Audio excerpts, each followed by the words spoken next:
BFM Business, la librairie de l'écho. Les livres d'ailleurs.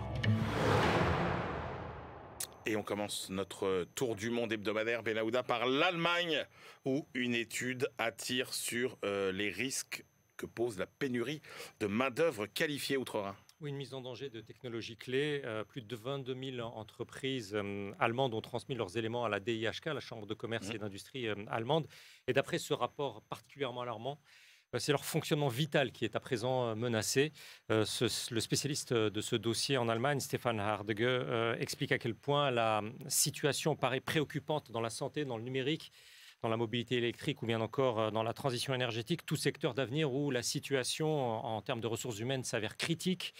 En Allemagne, pour embaucher tout simplement, en élargissant, il y aurait 1 800 000 postes de travail vacants. Ah oui. Ce qui, d'après ce document, et c'est particulièrement instructif du point de vue de la croissance économique, fait perdre au pays cette année plus de 90 milliards d'euros. 90 milliards d'euros, c'est-à-dire que l'Allemagne voit sa production de richesse nationale amputée de près de 2%, davantage encore. Donc c'est faute de bras que la première économie européenne va se contracter cette année de 1 demi-point, alors qu'elle aurait pu, sur le papier, escompter une croissance économique d'au moins 1,5%. Seule une entreprise sur 5 parvient encore à pourvoir ses postes sans difficulté. Pour toutes les autres, les problèmes de recrutement sont plus ou moins aigus. 40% des entreprises en viennent donc à limiter leur prise de commande ou bien à rallonger les délais de livraison, voire à abaisser leur niveau de service, y compris dans des domaines de référence mondiale comme celui de la machine-outil allemande. La crainte analysée ici, c'est que sans recours décisif à une immigration de travailleurs qualifiés, il y aura un recul de l'innovation et de la compétitivité industrielle qu'aucune baisse de coûts de production ne saurait compenser, aucune incitation des pouvoirs publics. Ce document du DIHK montre aussi combien l'économie privée allemande aspire à ce qui est devenu en fait l'impossible. Plus de la moitié de ces entreprises interrogées, de ces structures, réclament des profils disposant d'une double formation. On voit que c'est vraiment peine perdue.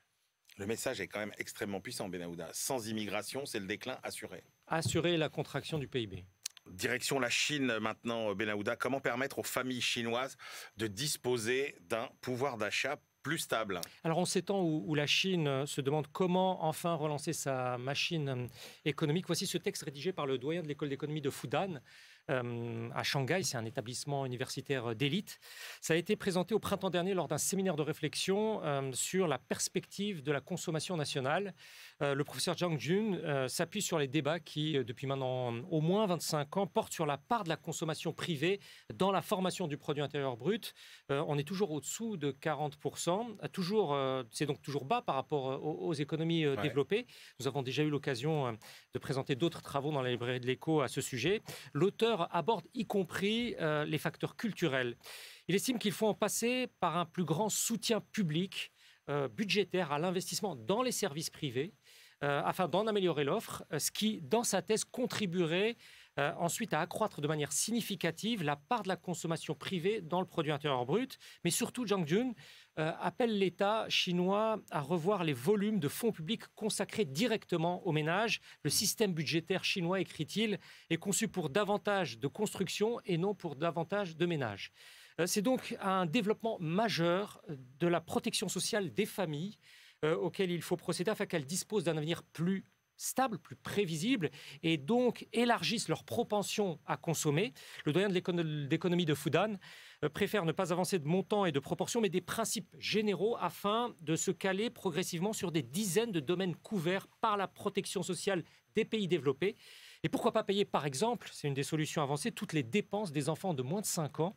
La Chine en aurait certainement les moyens, selon lui, et les bienfaits en seraient majeurs pour la croissance économique chinoise. Et enfin, on termine notre tour du monde par le Guyana, un impressionnant pôle de développement pétrolier. Oui, on a vu dimanche dernier le pouvoir socialiste bolivarien au Venezuela procéder à un référendum consultatif afin d'intégrer, pour ne pas dire annexer, une bonne partie du territoire du Guyana voisin. Victoire écrasante du oui, mais sans que soit divulgué précisément le taux de participation. Quoi qu'il en soit, Caracas revendique un retour aux frontières de la fin du XVIIIe siècle, du temps de l'Empire espagnol. Le litige reste, quoi qu'il en soit, entre les mains de la Cour internationale de justice qui a appelé à respecter le statu quo avant qu'elle se prononce.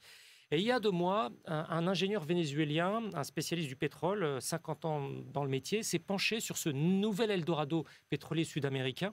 C'est une publication du Centre international sur l'énergie et l'environnement qui est basé à Panama.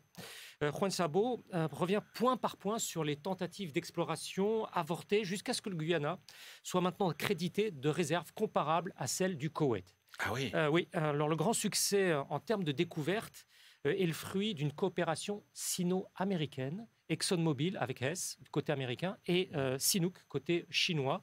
Il semble tout à fait possible donc maintenant de parvenir à une production d'1,2 million barils jour en 2027, c'est-à-dire après-demain. À aucune exploitation en eau profonde en large de ce territoire ne serait comparable dans la région, y compris celle des États-Unis, dans le golfe du Mexique. C'est vous dire l'ampleur des découvertes. L'auteur nous explique qu'avec l'accélération tout à fait extraordinaire des rentrées en devises qui s'annoncent, le gouvernement, une population de 850 000 habitants, cherche à protéger le pays de ce qu'on appelle le syndrome hollandais, c'est-à-dire cette malédiction de la dépendance à une rente des matières premières qui s'abat sur vous. Un fonds de stabilisation macroéconomique est doté d'ores et déjà de 2 milliards de dollars. Un taux de change fixe avec la monnaie américaine a été décidé pour empêcher une appréciation soudaine du dollar guyanais. Georgetown entend ainsi donner tous les signaux d'une saine gestion, sage, de la manne à venir, un peu à la manière norvégienne. Mais Juan Sabo soulève une inconnue, l'instabilité politique, l'instabilité institutionnelle depuis l'indépendance de 1970. Et donc, sa crainte, c'est que les règles du jeu changent une fois cette fortune acquise, une fois cette manne arrivée dans les rues de Georgetown. Eh bien, on suivra de très près l'évolution du Guyana. Merci beaucoup, Benaouda Abdelhaim. Allez, c'est l'heure de nos ultimes choix.